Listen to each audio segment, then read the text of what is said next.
Hi friends, welcome back to our channel Always We Learner, as we are on the series of Java 8 and we already seen the introductory part related to Lambda functions. Now we are going to learn about how we can use the Lambda functions in Java 8. As we know that Lambda functions are anonymous functions, right? Don't need to use any naming conventions or no need to provide any name to that particular function. And another thing where we will use the lambda functions, actually they are defined exactly in the place where they are needed, usually as a parameter, right? As a parameter to some other functions, correct? So we will cover what exactly this particular line has, or the meaning of this particular line, by using practical. So before going to the practical, we also need to understand how you will define the lambda functions or syntaxes in Java 8, right?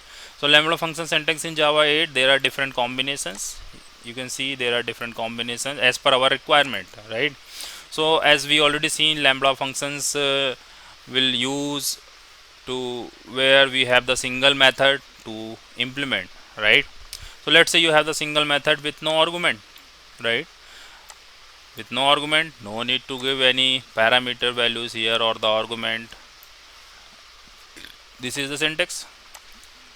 Argument tends to your statement, your expression, what you want from this particular function. So that is why no argument tends to your statement or expression. Same way, if you have the one argument, you just provide the argument and tends to what you want with this particular argument, or your logic, whatever logic you have, or as per your requirement. Let's say you have two different arguments, so simple, you can simply understand. As we have this no argument, here we have the two argument, just provide the value xy, that's it. And what is your logic with this particular argument you want to use? As I can use here just for adding purpose. So that is why I have used the x comma y tends to x plus y. This is my logic. The same thing, if you want to use explicit argument type, you can see here in these three syntaxes, I am not passing any data type, right? It will automatically use at runtime.